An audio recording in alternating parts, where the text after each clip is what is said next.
I'm EXO. This video is going to be another story video. Um, this was kind of impromptu. I did not plan on telling this story, but I guess I didn't realize it was a story until yesterday. There was an article that crossed my news feed about how someone finally beat Tetris. So I'm like, well, how do you beat Tetris? I click on the story and come to find out this kid, uh, if you play long enough, there is a point where the game gets going so fast that it crashes on itself. And for the most part, I guess it's really hard to get to this point. Anything above level 12, I think I read, you have to use hyper tapping, a technique to move the pieces around. And this kid uses a extension of that allows him to move even faster because the game gets going so fast that by the time the piece appears at the top of your screen to the time it reaches the bottom of the screen, you barely have any reaction time, let alone enough to move the piece over, spin it the right way, and drop it, and to have any kind of real thought behind that in terms of lining things up. So, while I'm reading the article about this kid that is amazing that pulled this off, it says that the prior record holder was a fellow by the name of Thor Ackerlund. And that's a very specific name. Thor Ackerlund is not the sort of thing, it's not like Steve Smith, right? It's not the sort of name that blends in. And my first thought is, I know Thor. So, I've talked about my time at CompUSA, and after I left there, there was a company here in Dallas called Stream Technologies. Stream was over off the interstate, or off 35, a big warehouse, and everybody who worked in computers, it seems, in Dallas ended up working at Stream at some point or another. They had several different contracts for different kinds of telephone support roles. When I went and interviewed, I got hired for Microsoft. Specifically, I was on the MSN contract, Microsoft Network, which, if you're not familiar, that was a dial up internet service. My region was New Jersey. So I got to spend my evenings, I worked the night shift, taking calls from angry New Jerseyans who could not figure out various aspects of their computer. Now, keep in mind, Microsoft Network was a dial up service, but because it was called Microsoft Network, when people needed tech support for any aspect of their computer, if that's the number that they found, that's the number that they called. To these folks, Microsoft Network might as well be Microsoft. They didn't realize they were calling an ISP and then asking them why their computer wouldn't boot. So you got a lot of crazy calls, and like I said, my region was Jersey, so I got a lot of people with really thick Jersey accents. And so if you can imagine, if you've ever seen the Jersey Shore, a guy with a really thick kind of Italian Jersey accent, and he's kind of pissed off at you, I'm not going to try to do it. I'm sorry. I'm going to only embarrass myself. But he's pissed off, and he's going to tell you all about it. Sorry, I keep saying I'm not going to do it.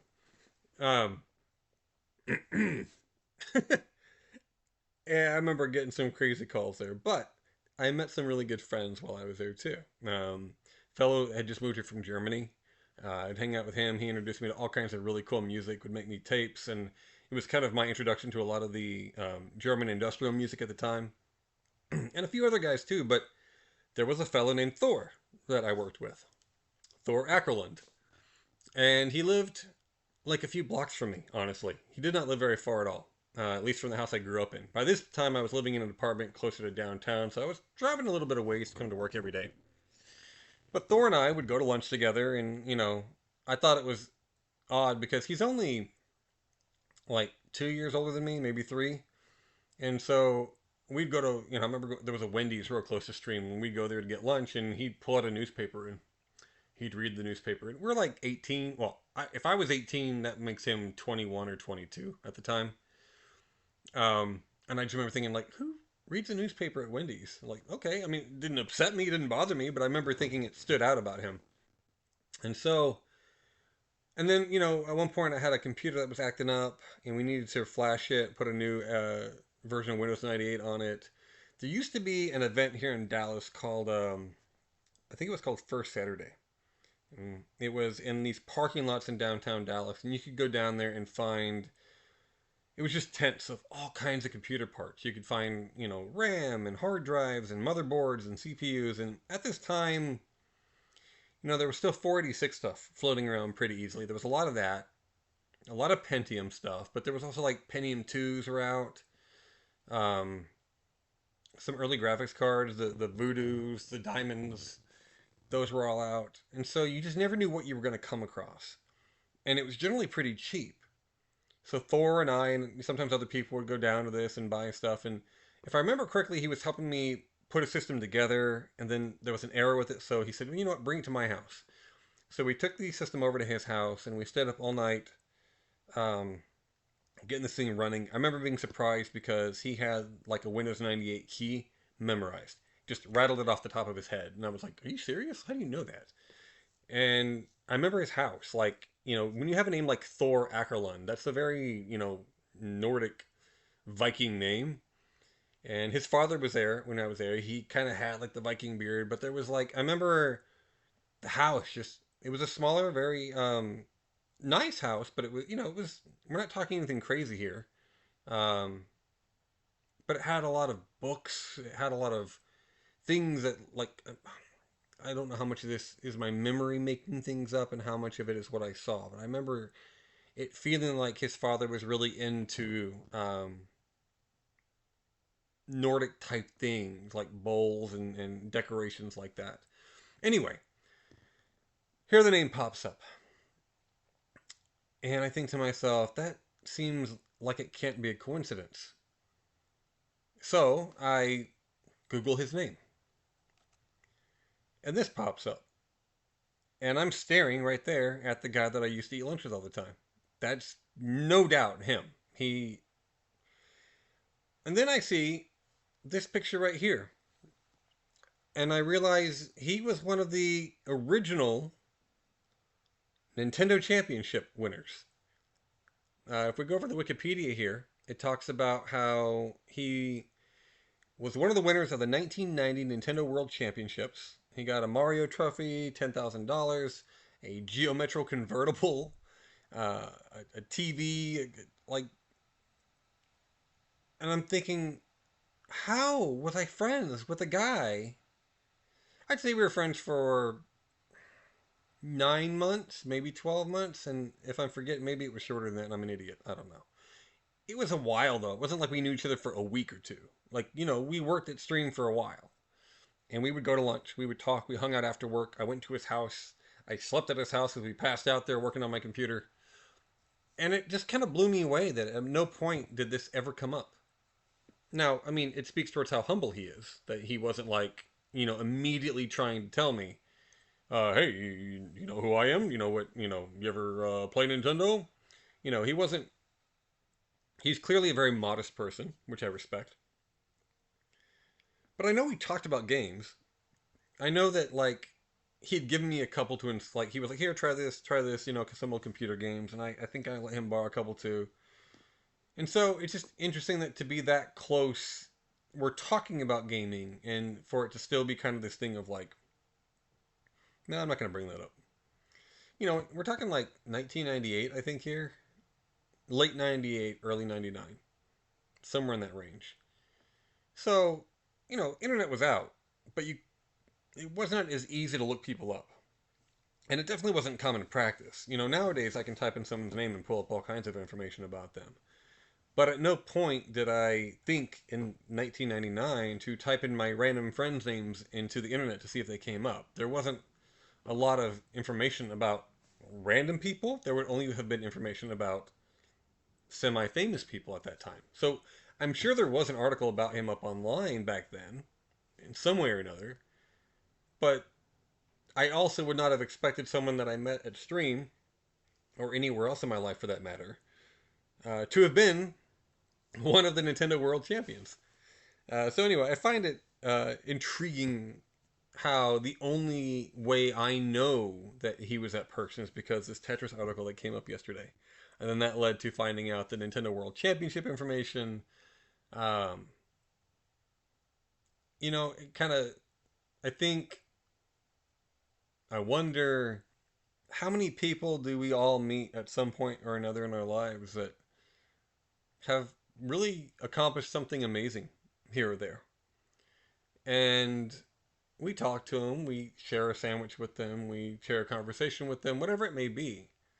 And they go about their life and we go about our life. And maybe we knew them for a day, maybe we knew them for a few months, but we never fully know the extent of their accomplishments or what they've done, what they're known for. Um, it's really intriguing to me. And I don't know how common it is to find someone that you've known in your past is someone you had no idea that they were. But I figured it kind of it shocked me when I read it all. I hope he's doing well. You know, this over 20 years now, so it was a lifetime ago that we knew each other. But I thought I'd share the story because it was surprising to me. I didn't expect it, and you know, it really shows the world's a pretty small place. You know, I'm sure that every day, I'm sure I've met other people in my life that I had no idea what they've accomplished. You know, there's the people that I've met that I knew were somebody. You know, when you walk into CompuSay and you see John Romero talking, it's clear. John Romero is the kind of guy who's going to make sure that you know he's John Romero. I don't mean that as a criticism. He just stood out. He was loud, not in a bad way, just in a promotional kind of way. He had that really long black hair. Um, lot of confidence, which, hey, he earned it. You know, he's done a lot. And so when you walk in and there's someone like that sitting there talking, even if you don't know that who he is, you're like, okay, he's somebody. You know, there's those people you see in life that you think to yourself, just the way they talk, the way they act, the way they hold themselves, it's really, really clear that they have accomplished something, or they think they have. You know, there are the people out there that have not accomplished very much, but act like they have. But then there's also folks out there like Thor, who are very quiet, humble, or at least he was. You know, I'm speaking to the Thor that I knew a long time ago, but quiet, humble, doing their own thing, and really not interested in if everyone in their life knows what they accomplished. He did not let the Nintendo World Championships of 1990 define who he is. Now, I did read an interview last night where it wasn't a direct interview with him, but someone was paraphrasing things he had said previously. And apparently, he did feel at some point as a child that there was a lot of pressure that he had to keep playing. You know, if he was going to be the Nintendo World Champion, then that meant he had to be very active. He had to win all the time. He had to keep getting better. And I can't, you know, that would be a lot of stress if you're 12, 13, 14 years old. That would be a lot to live with. So it doesn't surprise me that that's not a life that he wanted for himself. But at the same time, I hope that he has, well, I assume he's found better work than stream by now. I know I have. And I've come a long way with my project, so hopefully he's done similar with his own. And congratulations to the kid that beat Tetris. I will never be the person that beat Tetris, but I will be happy to continue working on my projects that allow all the Tetris clones to be played by everyone, all of you and everyone else who wants to play them. Because my gosh, there are so many Tetris clones. If you're in Exodus, it's called genre falling block puzzles, and if you search falling block puzzles in the genre field or the series field, you will find hundreds of Tetris clones, and there are even more in the Windows 3X pack, and a lot of them are even worse. Things like Simpsons Tetris, where someone has just taken really low res BMP images and put them on the frame around the falling blocks and called it a game. That's another video in the can. I appreciate you guys listening, and I hope everyone is having a happy new year.